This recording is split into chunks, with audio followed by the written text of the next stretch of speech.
Okay, here I go again, putting in my 2 cents. Everyone has 2 cents to put in, and everyone's philosophy quite often is kind of designed to help you get through life as we know it. But I was talking about alligator hide, and you have to be tough like that, and resilience to be able to ward off negativity. I mean, people have said to me, words don't mean anything unless they're true. That's not true. Words hurt. Words are the same as a thorn on a rose. They look nice, but boy, some of them can really hurt. Did anyone ever study an alligator, crocodile, and wonder how they survived so many hundreds of millions of years? Thick skin. Thick skin.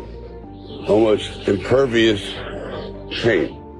That is an element that I think is so necessary in this day and age to be successful.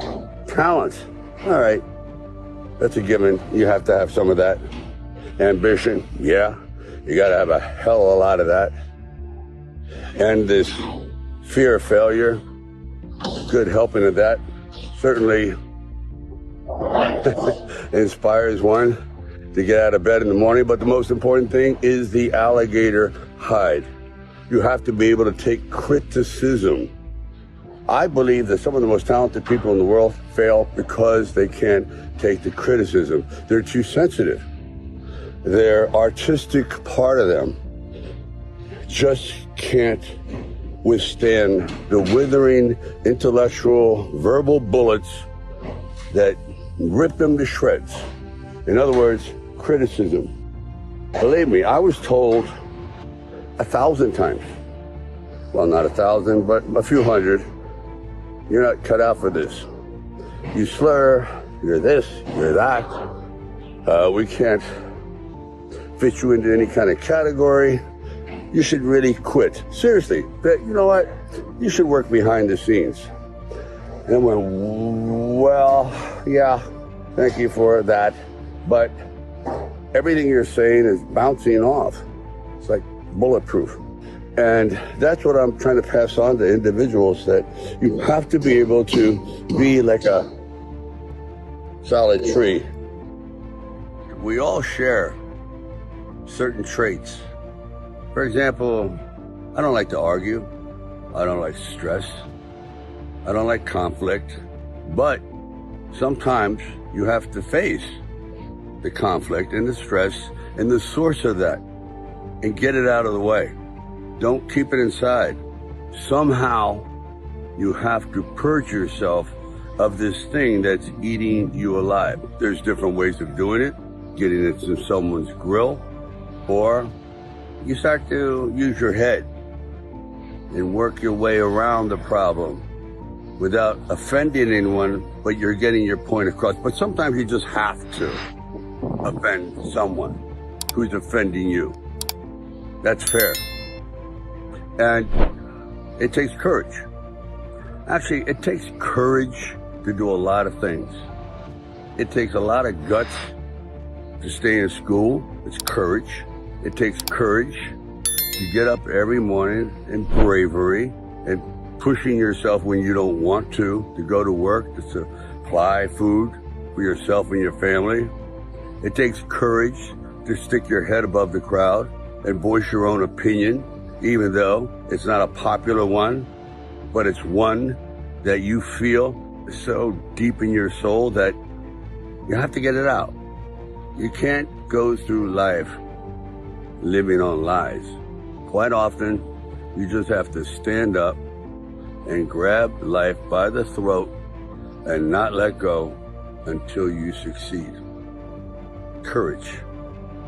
You all have it. It's just pushing the red button.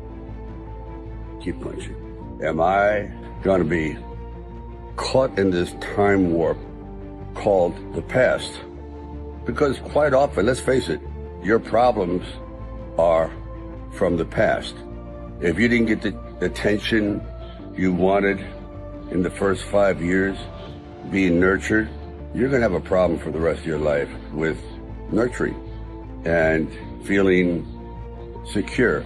For example, I feel that nurturing and compassion and love and protection at a very early age, meaning when you're an infant, is more of a priority than food.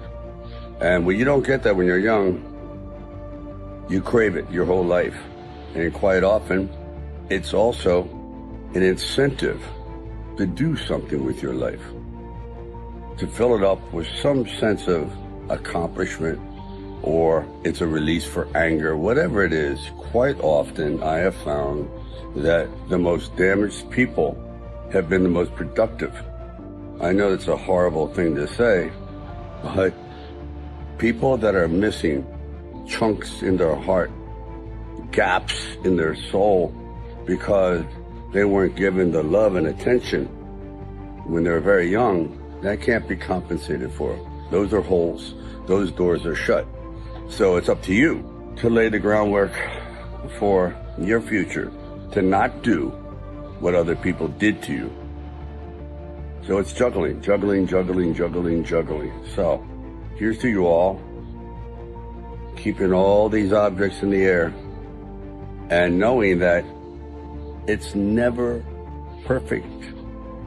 Life is one big juggling act. It's like, how do you keep all these objects going around, and then when you drop a few, you got to pick it up again? But it's juggling. You juggle happiness with grief.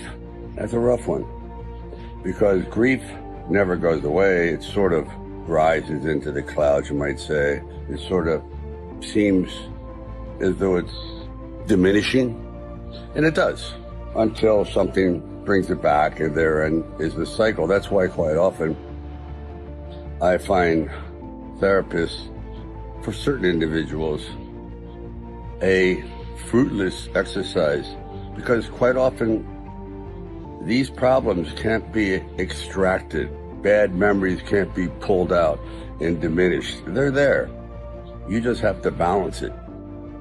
I've come across some of the most miserable people that have everything except what is truly important, and that is